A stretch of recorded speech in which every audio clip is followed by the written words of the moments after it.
Hi, my name is Christy Tomaszewski. Thank you so much for watching this video and getting to learn a little bit about what you and your daughter can expect in Math 6 this year.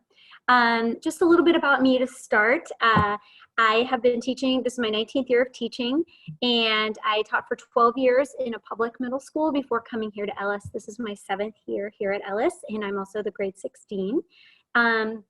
In addition to being a math teacher. And I did my undergraduate work at Grove City College, and I have a master's degree in math from the University of Pittsburgh. I also have 2 sons. I'm gonna share my screen. And I have 2 boys, ages 11 and 8. And I also have a large Great Dane. Her name is Cleo. And 4 chickens. This was our quarantine coronavirus family project here. So you can see my family and my large dog. So in Math 6 this year, I'm just going to talk through some of my goals that I have for us. My real goals is for us to review and solidify previously learned concepts. So this unit, especially, we're in chapter 1 right now, we are doing a lot of review content, but very, very quickly we'll start into new content, and I'll get to that in the next slide. I want them to deepen their mathematical knowledge. I really want them to think about showing, explaining. We're going to be creating word problems this year where they're really trying to synthesize some knowledge. And then, of course, expand their mathematical knowledge. So we're going to do a lot of new content this year that starting in chapter 2 when we talk about positive and negative numbers, the integers. Some other goals I have are just attending to precision, making sense of problems and persevere in solving them, develop good work habits and showing your work when solving problems. I really rely on taking notes and encouraging the students to take notes during class and to use those notes, and just really kind of trying to set them up again for success as they move through all of their math courses. And then develop organization and keep a neat and orderly binder. So all of that within the context of learning the actual content, which here, I'll go through the content and then I'll come back to our resources. So we are going to be writing and evaluating expressions in chapter 1 and also working with the order of operations. We work with a bunch of different number systems, including integers, fractions, and decimals. We're also going to start the process to solve single variable equations, and hopefully we'll get to choose 1 step for sure and hopefully 2 step. Usually around January, we start working with proportions, which then leads us up into percent, and we finish the year with some plain geometry. I also teach the girls in math workshop, and we primarily focus on data analysis and probability, but I do one-off topics depending on possibly what we've learned in math, a couple prior weeks, and what they need. So our text this year, we're working out of a 7th grade text. It's the Houghton Mifflin Harcourt. It looks like this. It's blue. Every girl got 2 copies of the text, 1 to leave here at school in their locker and 1 to leave at home.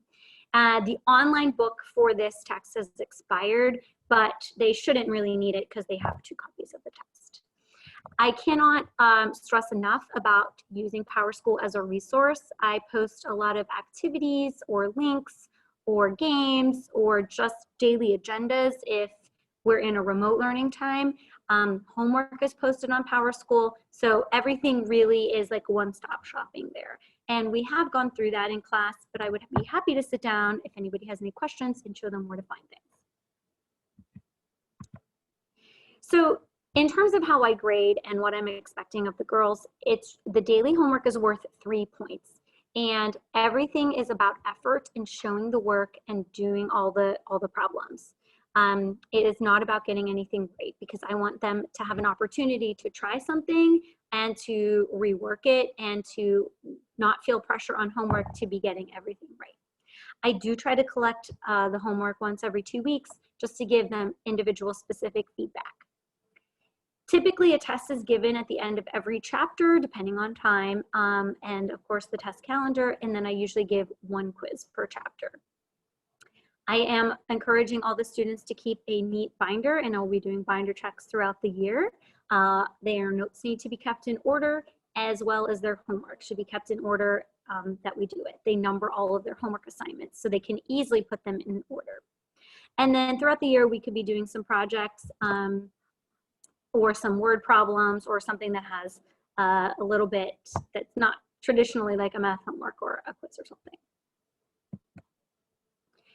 It's really important that if somebody has a question, they feel comfortable reaching out to me. I do try to answer as many questions as I can in class, but I can always be reached by email and 10th period study hall. If for some reason 10th period study hall doesn't work out, I encourage the girls to email me in advance to see if I am free. And we can also arrange peer tutoring if through the upper school if you think that your child needs some more support, although I do encourage them, again, to see me as much as they can or need to. I think this is going to be a really good year. 6th grade is a time where we get into some more interesting abstract concepts, although they're still developing their abstract reasoning skills.